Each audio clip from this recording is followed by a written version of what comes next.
الہ الا اللہ لا الہ الا اللہ لا الہ الا اللہ لا الہ الا اللہ۔ قرآن کی آیات میں جو بھی غور کرے گا اس کا دل نرم پڑ جائے گا۔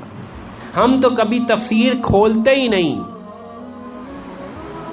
ہم تو قرآن پڑھنے کا شوق ہی نہیں، قرآن کی تلاوت کرنا دور کی بات ہوئی پڑی ہے۔ لوگوں کی منتیں کرتے پھرتے ہیں کہ بھائی تلاوت ہی کر لیا کرو، بھائی تلاوت ہی کر لو۔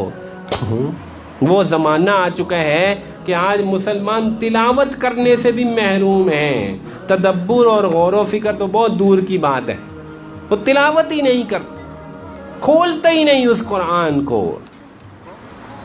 مہینوں مہینوں گزر جاتے ہیں، قرآن کھولنے کی توفیق نہیں ہوتی۔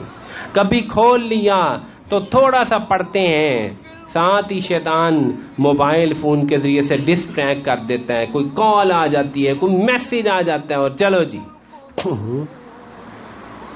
تو قرآن میں تدبر دل کی نرمی کا سب سے بڑا ذریعہ ہے۔ اللہ نزل احسن الحدیث کتابا متشابہا مثانی، اللہ تعالیٰ نے فرمایا، اللہ تعالیٰ نے سب سے بہترین بات نازل کی ہے۔ احسن الحدیث، حدیث میں نہیں بات، سب سے بہترین بات اللہ کا کلام ہے۔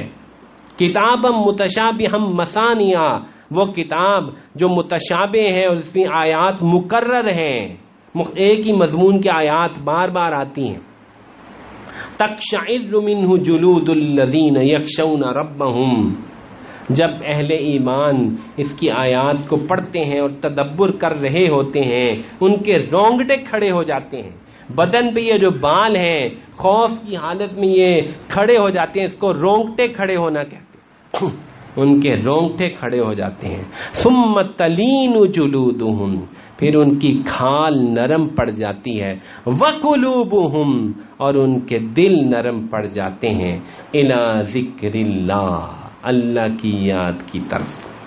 ذالک ھدی اللہ یہدی بہ من یشاء، یہ اللہ کی ہدایت ہے، اللہ جس کو چاہے دیتے۔ دل نرم پڑ جاتے ہیں۔ اولین و آخرین کے لیے یہی نسخہ ہے، اولین و آخرین کے لیے یہی نسخہ ہے کہ قرآن مجید کی آیات پڑھی جائیں، اس پر غور کیا جائے۔ کتنی اردو تفاسیر موجود ہیں جن کو ہم اگر وقت دیں، سوچیں، ان کو پڑھا کریں، اپنی زندگی میں وقت فارغ کریں۔ کسی عالم سے پوچھیں کہ اس تفسیر کو میں کیسے پڑھا کروں۔ کتنے لوگ ہیں جو آج ریٹائرڈ زندگی گزار رہے ہیں، گھروں میں بیٹھے ہیں، لیکن قرآن کی تفسیر پڑھنے کا ان کو کوئی شغف ہی نہیں۔ ہاں پڑھیں گے ضرور، کیا پڑھیں گے؟ اخبار، نوائے وقت، جنگ، یہ پوری سکین کر لیں گے، 10 صفحے سکین کر لیں گے، چینل کھولیں گے، اینکر پرسن کی باتیں سنیں گے، نہیں سنتے تو اپنے رب کی باتیں نہیں سنتے، قرآن پر غور نہیں کرتے، قرآن پر توجہ نہیں کرتے۔ تو قرآن پر توجہ کرنا اور قرآن کے اوپر غور کرنا یہ ایک ایسی زبردست چیز ہے جس سے دل ایسے نرم ہو جاتے ہیں۔